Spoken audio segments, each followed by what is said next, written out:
को खामोश हुए 2 दशक बीत चुके हैं। इस बीच पंजाब में एक नई पीढ़ी आ चुकी है। दूसरी ओर खालिस्तानी अलगाववाद का नेतृत्व करने वाली पीढ़ी की उम्र अब ढल चुकी है।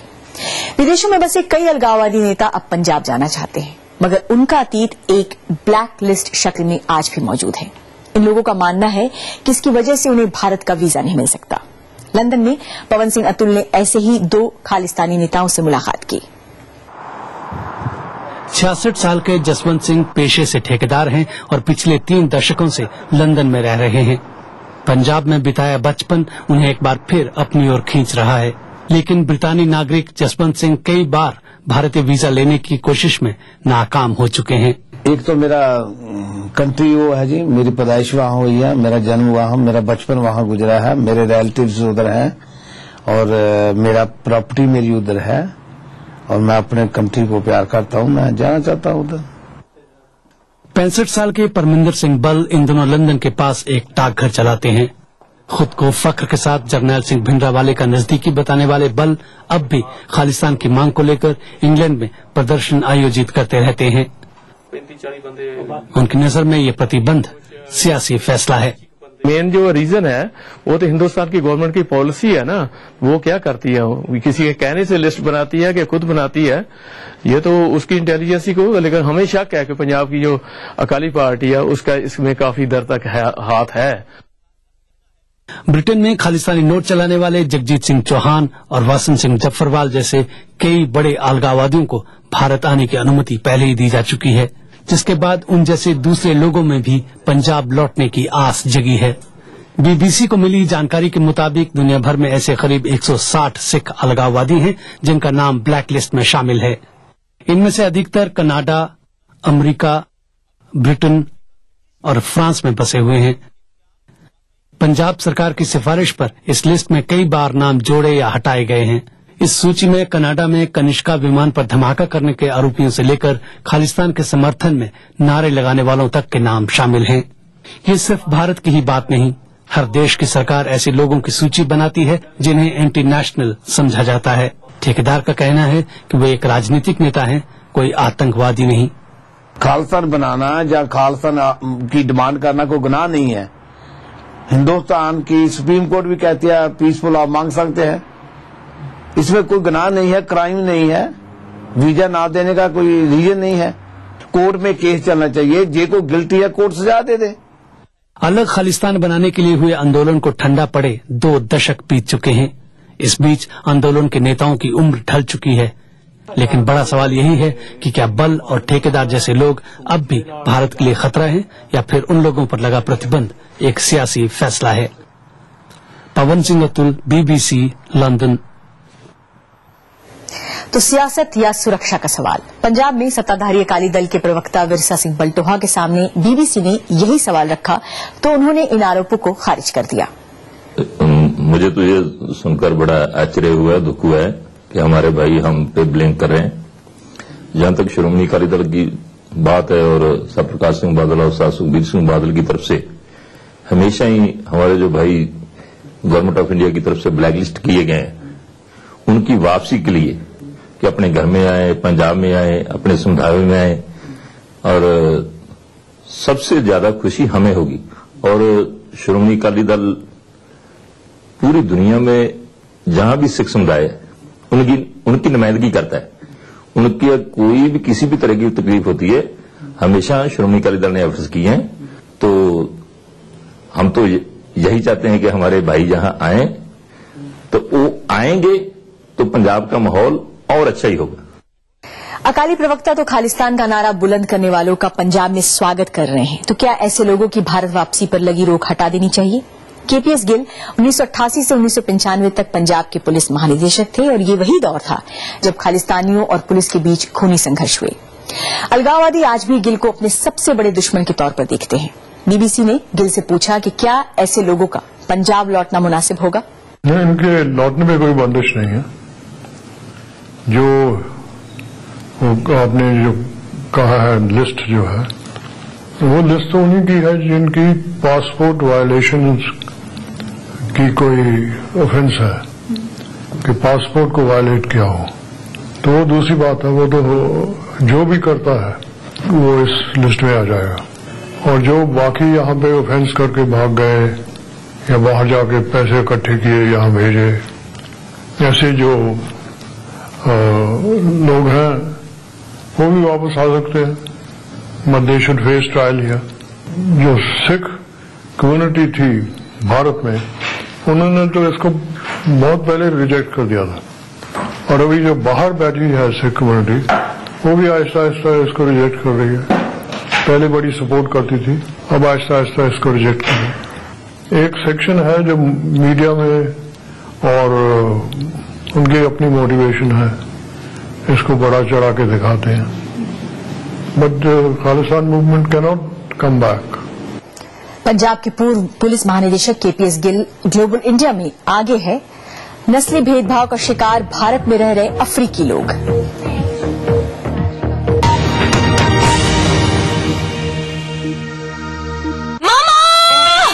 मोहतरमा, मामा, बेबी, मामा, मिया, आइए तो सही। मामा मिया। मीठे से भी मीठा मामा मिया। Rich cream hair colour Godrej expert से नापना नहीं, बस मिक्स और लगाओ, नो झंझट, no mistake. Oh my god, oh my god, oh my god, बिल्कुल 19 लग रहे हो, सॉफ्ट एंड शाइनी। पार्लर नहीं पापा, बस 30 रुपए। Oh my god, Godrej expert rich cream hair colour.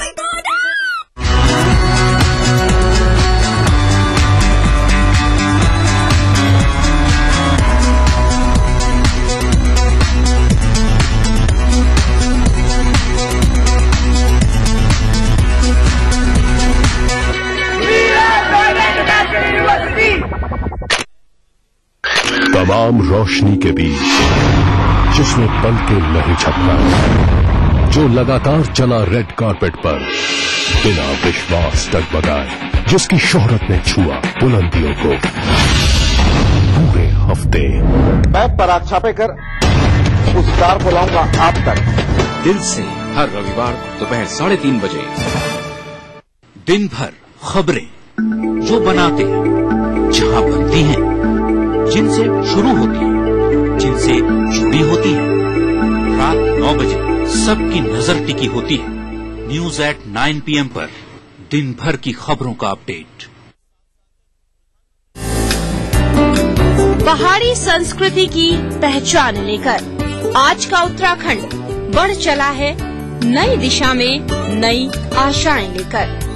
उस राह पर घटती हर एक घटना करती है असर जनता पर, प्रदेश को देती है नया मोड़, तय करती है आगे का सफर।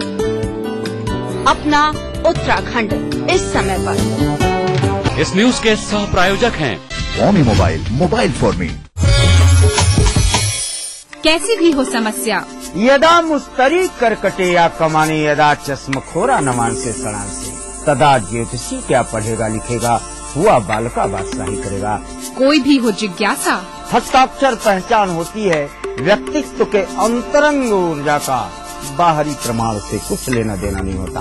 पाइए अपनी सभी समस्याओं का समाधान ग्रह नक्षत्र और आपने अपना प्रश्न रजिस्टर कराने के लिए डायल करें 186-142-444-5517 या फिर हमें SMS करें 562635 पर।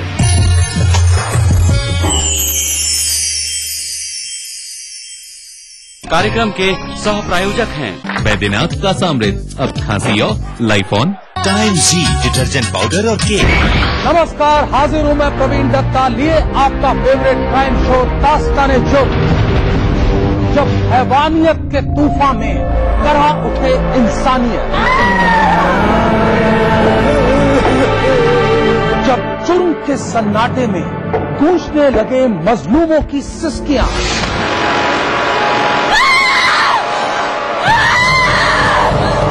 तब उस खामोश जुर्म को हम देते हैं मुकम्मल आवाज और करते हैं आपको बाखबर, ताकि आप न हो जाएं किसी की खौफनाक बदनीयत के शिकार। देखिए दास्तान-ए-जुर्म सोमवार से शुक्रवार रात 9:30 बजे ईटीवी के सभी हिंदी चैनल पर।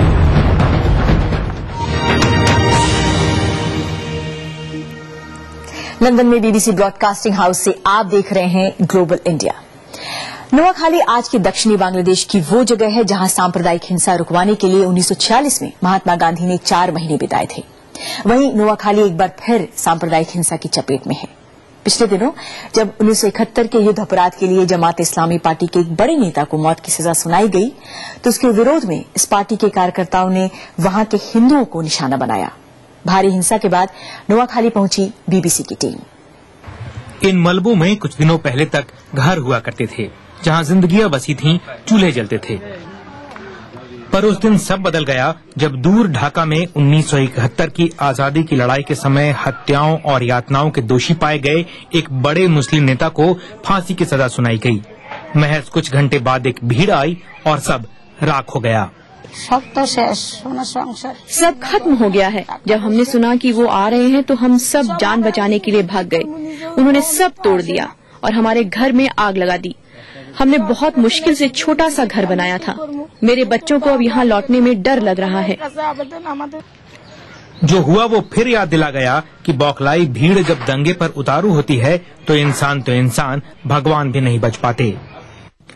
1971 में पाकिस्तान से अलग होकर बने बांग्लादेश की लगभग 15 करोड़ की आबादी में हिंदू अल्पसंख्यक लगभग 10% हैं और बांग्लादेश में अभी लगभग 1.5 करोड़ हिंदू रहते हैं। कुछ लोग कहते हैं चूंकि अधिकतर हिंदुओं को सत्ताधारी अवामी लीग का समर्थक समझा जाता है इसलिए वे जमात समर्थकों का निशाना बन गए। वैसे जमात के लोग ये नहीं मानते। জামাত ইসলামী বাংলাদেশ একটা শান্তিপূর্ণ राजनीतिक दल। जमाती इस्लामी एक अमन पसंद पार्टी है और हम किसी भी तरह की हिंसा को बढ़ावा नहीं देते। जो ऐसा करते हैं वे जमात के सदस्य नहीं। बांग्लादेश के बाकी गांवों की तरह इस गांव में भी हिंदू मुस्लिम पास पास ही रहते हैं। आपसी सद्भाव बना रहे, इस गांव की मस्जिद में हो रही नमाज में झुक रहे ये सिर भी यही दुआ कर रहे हैं। ये नहीं होना चाहिए था। हमें इसका अफसोस है, ना तो पवित्र कुरान न ही हदीस में ऐसा कहीं लिखा है। फिलहाल दंगे का दंश झेलने वाली ये भयभीत आंखें अपने मुसलमान पड़ोसियों की भरोसा दिलाने वाली आंखों की बाट जो रही हैं, जिसके बिना टूटे घर बेशक बन जाएं, टूटा समाज नहीं जुड़ सकता। अपूर्व कृष्ण, बीबीसी। ग्लोबल इंडिया में अभी बाकी है मुलाकात फॉर्मूला 1 की पहली महिला टीम प्रिंसिपल से जिनका भारत से है गहरा रिश्ता। लेकिन पहले BBC global exclusive round up, दुनिया की बड़ी खबरों पर बीबीसी की खास नजर। वेटिकन सिटी में नए पोप के चुनाव की सरगर्मी पर नजर रखी थी बीबीसी संवाददाता लुइजा बाल्डिनी ने। सिस्टीन चैपल के ऊपर लगी चिमनी से बुधवार शाम 7 बजे सफेद धुआं निकलते ही सेंट पीटर्स बासिलिका के सामने जुटे हजारों लोग समझ गए कि उनके इंतजार खत्म हुआ और वे अब एक ऐतिहासिक घड़ी का गवाह बनने जा रहे हैं। थोड़ी देर बाद नए पोप ने आकर सबका अभिवादन किया। 1.25 अरब कैथोलिक ईसाइयों के धर्मगुरु बनने वाले पोप फ्रांसिस पहले लैटिन अमेरिकी पोप हैं। जापान के फुकुशिमा प्रांत में आए भूकंप और सुनामी की दूसरी बरसी पर बीबीसी संवाददाता रूपर्ट विंगफील्ड हेज हादसे में तबाह हुए परमाणु बिजली घर का हाल देखने पहुंचे। वहां अभी भी बिजली घर के 3000 कर्मचारी संक्रमण को साफ करने में जुटे हुए हैं। सफाई अभियान की लागत अरबों डॉलर है और उसमें और 40 साल लग सकते हैं। पिछले सप्ताह हमने ग्लोबल इंडिया में ब्रिटेन में दलितों के साथ हो रहे जातिगत भेदभाव पर चर्चा की थी और आज भारत में कथित तौर पर हो रहे नस्ली भेदभाव की पड़ताल हम करेंगे। अफ्रीका से बड़ी तादाद में लोग भारत पढ़ाई करने या फिर कामकाज की तलाश में आते रहे हैं। जिस रंगभेद के खिलाफ लड़ाई महात्मा गांधी ने दक्षिण अफ्रीका में शुरू की थी, आज उसी भेदभाव का आरोप कई अफ्रीकी भारतीयों पर लगा रहे हैं। इनमें से कई लोगों से बीबीसी ने मुलाकात की। मुंबई से जुबैर अहमद। पत्नी भारतीय और पति अफ्रीकी, ऐसी मिसाल भारत में कम ही मिलती है। 4 साल पहले मुंबई की शीबा रानी ने उनके अनुसार गोरी चमड़ी के दीवाने समाज से बगावत करके नाइजीरिया के सांबो डेविस से शादी कर ली। अब इनके 2 बच्चे भी हैं, लेकिन शीबा को एक अफ्रीकी से शादी करने पर अब भी ताने सुनने पड़ते हैं। जब भी मैं मॉल्स में जाती हूँ, खास करके जहाँ पर शॉप्स में जो रहते हैं, जो पब्लिक जो चलती है, अरे देखो ये नाइजीरिया नीग्रो के साथ शादी की है, कैसी होगी ना ये लड़की, इसका मतलब कैरेक्टर कैसी होगी क्या पता, कौन होगी ये, शायद ये प्रोस्टिट्यूट भी हो सकती है। इस प्रदेशी को भारतीय समाज के व्यवहार से गहरी चोट लगी है। सांबो डेविस कहते हैं पुलिस अफ्रीकियों के साथ काफी बुरा सलूक करती है और जब वो कोई घर किराए पर लेने की कोशिश करते हैं तो उनके साथ भेदभाव किया जाता है।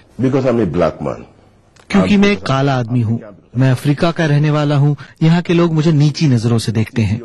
यहाँ भेदभाव है, मैंने देखा है अपने साथ, दूसरों के साथ। मुंबई और इसके आसपास अफ्रीकियों के बारे में आम धारणा ये है कि वो नशीले पदार्थ की तस्करी करते हैं। यहाँ उन्हें आमतौर से कालिया या निग्रो कहकर बुलाते हैं। आखिर क्यों? निग्रो है इसलिए कालिया बोलते हैं। सब काले ही है दिखने में, टकले है तो जरा देखने में भी डर लगता है उनको। रंग काला है इसके लिए उनको कालिया बोला जाता है। काले ऊपर नहीं है, काले तो हम भी हैं। जो उनकी हरकत है, वो लोग ड्रग्स बेचते हैं, क्या करते हैं क्या नहीं करते, उनपे विश्वास नहीं करता है। मेरे पीछे महाराष्ट्र पुलिस का मुख्यालय है। ये अंग्रेजों के जमाने की बनी हुई इमारत है। उस समय भारतीय ये शिकायत करते थे कि उनके साथ नस्ली भेदभाव होता है, पुलिस उनके साथ अत्याचार करती है। आज यहाँ अफ्रीका के रहने वाले लोग भारतीयों के खिलाफ इसी तरह की शिकायतें करते हैं। कि जो परसेप्शन को देखा जाए, जितने केसेस एटलीस्ट जिसमें फॉरेनर्स इन्वॉल्व रहे हैं, स्पेशली नारकोटिक्स के और स्कैम्स में, इकोनॉमिक ऑफेंसेस में, बाय कोइंसिडेंस या जो भी आप कह लीजिए, वो एक ही कॉन्टिनेंट से और ज्यादातर एटलीस्ट एक या दो मुल्क से के उसमें नागरिक पाए गए, इसलिए वो परसेप्शन शायद बनने में इसका भी एक रोल हो सकता है।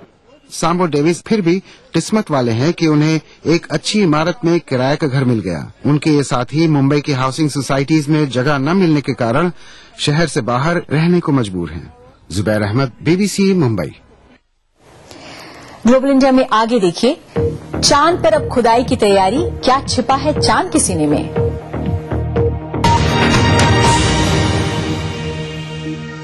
एयरिच cream hair colour Godrej expert से। नापना नहीं, बस मिक्स और लगाओ। नो झंझट, no mistake. Oh my god, oh my god, oh my god, बिल्कुल 19 लग रहे हो। Soft and shiny.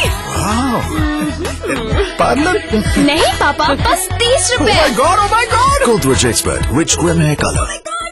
यही तो है मेरी शान, यही तो है हमारी शान, यही तो है हमारी शान। इसी पर है सबका भरोसा, JP सीमेंट।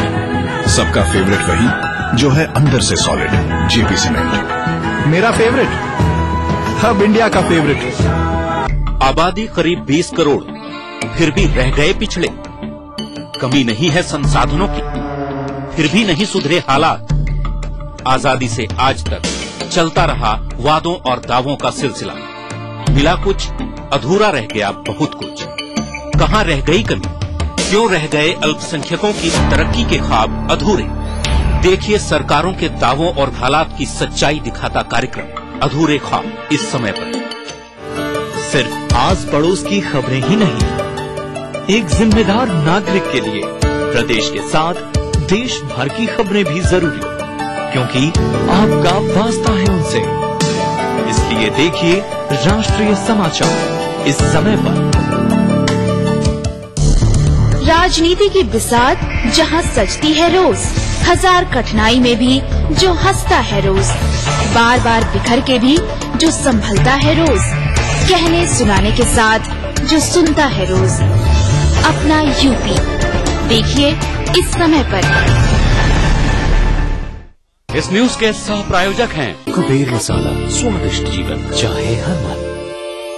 महारानी, आपकी अपनी चाय। Xiaomi mobile for me. आप देख रहे हैं ग्लोबल इंडिया, मैं हूं रूपा झा। 2013 का ग्रां प्री फार्मूला 1 सीजन शुरू हो रहा है। भारत में भी इस मोटर स्पोर्ट ने अपनी जमीन तैयार कर ली है। फर्राटे से भागती कारें, खिलाड़ियों और लोगों का जुनून बस देखते ही बनता है। इस बार थोड़ी हटकर बात होगी। फार्मूला 1 के इतिहास में पहली महिला टीम प्रिंसिपल मोनिशा कैल्टनबर्न। भारत से इनका नजदीकी रिश्ता है और उनसे मिलने हम पहुंचे उनकी टीम साउबर के हेडक्वार्टर स्विट्जरलैंड के हैनोल शहर में। सबसे पहले यही पूछा कि फार्मूला 1 की फर्स्ट लेडी का खिताब कैसा लगता है। Bit of an odd expression, but yes, women अगर देखा जाए जो positions हैं teams में, I'm the first one जिसकी ऐसी position है. It's a nice feeling. जी, अगर बाहर के लोगों को पता नहीं है कि भाई एग्जैक्टली आप टीम प्रिंसिपल हैं एक Formula 1 कंपनी की, उसका माने क्या, तो क्या ऐसा समझा जाए कि आप सुपर बॉस हैं? हाँ बिल्कुल, सुपर बॉस बहुत बड़ा साउंड करता है और हम छोटी सी टीम है, सिर्फ 300 लोग यहाँ पे हिंदवील स्विट्जरलैंड में काम करते हैं. तो बेसिकली जॉब ये है कि you like the leader of the team in all aspects. एक साइड वो कमर्शियल साइड है, तो जैसे कोई भी सीईओ कंपनी में अपना रिस्पॉन्सिबिलिटी लेते हैं और उनको मेक श्योर करना है कि फाइनेंसेस ठीक है, स्ट्रेटजी ठीक है, और फिर ऑफ कोर्स जो वो एड ऑन वो टीम प्रिंसिपल ज्यादा आता है, वो ट्रैक पे है, टीम को रिप्रेजेंट करते हैं और अगर कभी नीड हो कोई लास्ट कॉल करनी पड़ती है स्ट्रैटेजी में या कोई ऐसी चीज में, तो टीम प्रिंसिपल करता है. कभी आउटसाइडर्स के साथ जब हम किसी को मिलते हैं और वो कहते हैं Formula 1 टीम, तो वो पहले सोचते हैं कि ये शायद मार्केटिंग करते होंगे या कोई कम्युनिकेशन या ऐसे कुछ, और जब वो फिर टाइटल सुनते हैं तो वो एक सर्टेन मोमेंट ऑफ सरप्राइज होता है उनके लिए. शुरू से मोटर रेसिंग कार वार का शौक था? कब शुरू हुआ ये? नहीं, बिल्कुल नहीं. एक्चुअली फर्स्ट कांटेक्ट देहरादून में ही था, जब एक हिमालयन रैली वहाँ पे आती थी, तो वहाँ पे पहली दफा हमने ऐसे डिफरेंट काइंड ऑफ कार्स वो काफी तेज चल रहे थे और हमने उस टाइम सोचा ये काफी फन लगता है ऐसे ड्राइव करने के लिए through all the mud and all that. हमारा एक्चुअल इंटरेस्ट मोर स्पेस में था, क्योंकि I always wanted to become an astronaut. But जब हम वियना में थे, इट वाज डिफिकल्ट कि कहाँ पे जाएं, कहाँ पे ये स्टडी करें, तो फिर मोर प्रैक्टिकल साइड से हमने कहा चलो हम लॉ स्टडी करते हैं. आप बतौर औरत जब आपने काम शुरू किया, इतनी बड़ी जिम्मेदारी शुरू की, तो कभी ऐसा लगा आपको कि आपके औरत होने का नुकसान आपको हो रहा है, जेंडर डिस्क्रिमिनेशन यहाँ फेस करना पड़ा आपको? सबसे बड़ी डिफिकल्टी ये है कि हमें ज्यादा प्रूव करना पड़ता है. जो स्टैंडर्ड्स होते हैं with which the world measures us, वो डिफरेंट है समहाउ. ऑल्दो हम सेम स्कूल्स में जाते हैं, जैसे हमारे मेल कॉलीग सेम स्टडी करते हैं, maybe same grades, better grades, worse, सब कुछ एक्चुअली सेम है, बट एक पॉइंट फिर आदमी करियर में पहुंचता है where the standards get different. आप इंडिया में इसका क्या फ्यूचर देखती हैं इस मोटर रेस का? इंडिया में फर्स्ट ऑफ ऑल तो ये डिफिकल्टी है कि पोजीशन स्पोर्ट में पोजीशन 1, 2 और 3 क्रिकेट है, और फर्स्ट टाइम से जो मीडिया कवरेज और the quality of media coverage जो इंडिया में Formula 1 को दी थी, that was amazing, and that is very important कि ये स्पोर्ट इंडिया में इस्टेब्लिश हो. तो क्या प्लान करती हैं जब आप वहाँ हिंदुस्तान जाती हैं, तो क्या करती हैं? अगर थोड़ा सा टाइम मिले तो हमारी एक पैशन है फॉर साड़ीज, तो हम ट्राई करते हैं कि हम कहीं ना कहीं जाके कोई वेरी ट्रेडिशनल साड़ीज, कोई यहाँ पे अच्छी सी साड़ी हमें मिले. और ऑफ कोर्स एक जो बिल्कुल मस्ट है वो हमारे बच्चों के लिए है मिठाई. आपका सक्सेस का मंत्र क्या है? अगर आप अपने ड्रीम्स में बिलीव कीजिए और इतना कॉन्फिडेंस आप में होना चाहिए कि बस आप अपना वे जाएं, क्योंकि जो ये वे होएगा ये बहुत डिफिकल्ट वे होगा. तो सफलता के इस गुरु मंत्र के बाद बारी तकनीक की दुनिया की खबरों की. गूगल को क्यों भरना पड़ा भारी जुर्माना और फेसबुक पर लाइक बटन दबाने से पहले आपको क्यों सोचना चाहिए? क्लिक के साथ है राजेश प्रियदर्शी.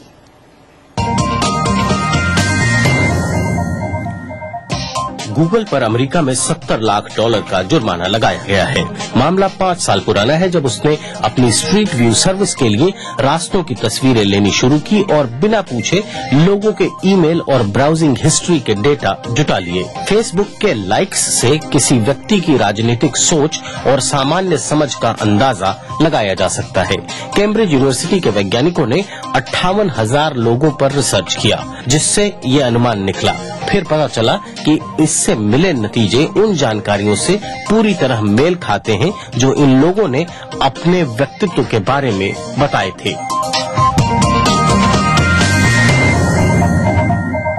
ग्लोबल इंडिया में अगले सप्ताह देखिए, पाकिस्तान के बलूचिस्तान में प्राचीन हिंदू मंदिर ध्वस्त किए जाने के बाद अब किस स्थिति में है, और इंटरनेट के आदी हो रहे आपके बच्चे साइबर दुनिया में सुरक्षित हैं भी या नहीं. चंदा मामा दूर के, जी नहीं अब नहीं, अब तो वो हमारी कमर्शियल जिंदगी का हिस्सा हो जाएंगे, जहां से खनिज, पानी सब कुछ निकाला जाएगा धरती पर रहने वालों के लिए। गूगल ने $2 करोड़ इनाम की घोषणा की है उन कंपनियों के लिए जो चांद पर रोबोट भेजकर चांद की 500 मीटर अंदर तक खुदाई कर वहां का वीडियो 2015 तक धरती पर भेजेंगे। बस कंपनियों में होड़ शुरू हो गई है। मून एक्सप्रेस ऐसी ही 25 कंपनियों में से एक है जो चांद पर जाने की तैयारी में है। चांद पर जाने की ख्वाहिश किसकी नहीं, लेकिन सिलिकॉन वैली में इन दिनों कुछ नए ही सपने बुने जा रहे हैं। यानी नासा की मदद से कंपनियां अब चांद के जरिए पैसा कमाने की कोशिश में जुटी हैं। तैयारी है चांद पर खनन की। मून एक्सप्रेस कंपनियों को चांद पर उतरने का मौका देगा और इस सेवा के जरिए पैसा कमाएगा। इस गाड़ी के जरिए चांद पर एक रोबोट को उतारने और साल 2015 तक चांद की तस्वीरें भेजने की पहल करने वाली कंपनी के लिए $3 करोड़ का इनाम रखा गया है। और यहाँ होती है इस सपने को हकीकत बनाने की शुरुआत। सबसे बड़ी चुनौती है कि ये गाड़ी चांद पर सही सलामत उतरे। ये काम आसान नहीं, लेकिन मिशन सफल रहे तो कंपनियों के लिए मुनाफा बड़ा है। सबसे अहम बात यह है कि हमें ये भले ही न पता हो कि चांद पर क्या क्या है, लेकिन फिर भी हम ये जानते हैं कि उस पर प्लेटिनम जैसी धातुएं और पानी का खजाना मौजूद है। चांद पर पहुंचने की दौड़ शुरू हो चुकी है। चीन ने इस दिशा में अपने कदम बढ़ा दिए हैं। चीन के रोबोट और अंतरिक्ष यात्री चांद पर उतरने को पूरी तरह तैयार हैं।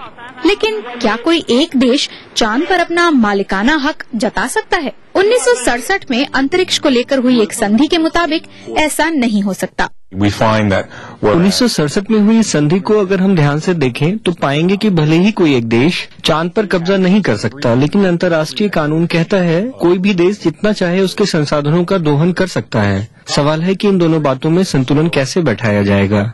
देखना ये है कि चांद से मुनाफा कमाने की तरफ बढ़ते ये कदम इंसान को कितनी दूर तक ले जाते हैं। दिव्या आर्य, BBC। तो चांद के तिलिस्म को भी इंसानों ने रहने नहीं दिया। हमारे लिए तो चंदा मामा दूर के ही अच्छे थे। बहरहाल ग्लोबल इंडिया की कड़ी यही खत्म होती है। लंदन से BBC ब्रॉडकास्टिंग हाउस से रूपा झा को अनुमति दीजिए। नमस्कार।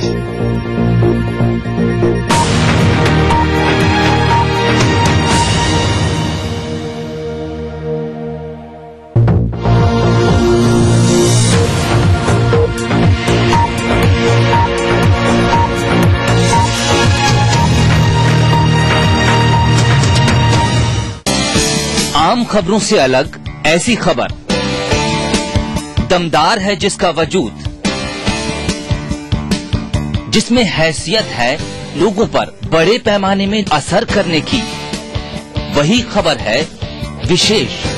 देखिए इस समय पर। आवारा हूँ या गर्दिश में हूँ, आसमान का तारा हूँ। लेके पहला पहला प्यार भर के आंखों में कुमार, जादू नगरी से आया है कोई जादूगर। ये रातें, ये मौसम, नदी का किनारा, ये चंचल हवा। कहा दो दिलों ने कि मिलकर कभी हम न होंगे जुदा। भूलिए बिस्ट्री की, देखना ना भूलिए। कृषि एवं कृषि आधारित व्यवसायों की समस्त जानकारी हेतु अन्नदाता लेकर आया है महिंद्रा समृद्धि निःशुल्क हेल्पलाइन सेवा। सोमवार से शनिवार सायं 5 से 6 बजे उत्तर प्रदेश एवं उत्तराखंड हेतु। महिंद्रा समृद्धि अन्नदाता हेल्पलाइन के प्रायोजक हैं महिंद्रा ट्रैक्टर्स। 28 सालों से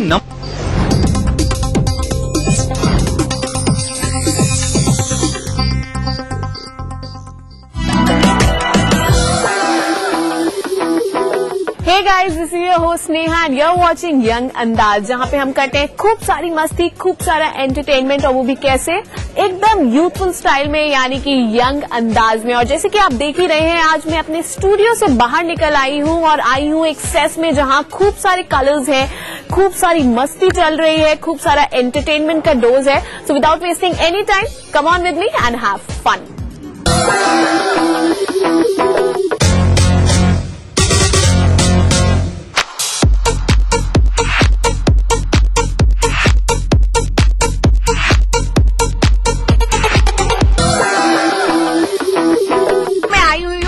लखनऊ के मैनिफेस्ट जो चल रहा है यहाँ पे, और यहाँ के स्टूडेंट्स मुझे कुछ ज्यादा ही एक्साइटेड लग रहे हैं, क्योंकि पढ़ाई तो चलती रहती है, लेकिन इस फेस्ट में पढ़ाई के साथ साथ जितनी और भी एक्टिविटीज है उसमें एडवेंचरस एक्टिविटीज में इन्होंने बहुत ही जम के पार्टिसिपेट किया है। और यहाँ पे आप देख ही रहे हैं टीम, आपने देखा भी कितने जोरों शोरों से एक दूसरे की पिटाई लगाई है इन लोग ने।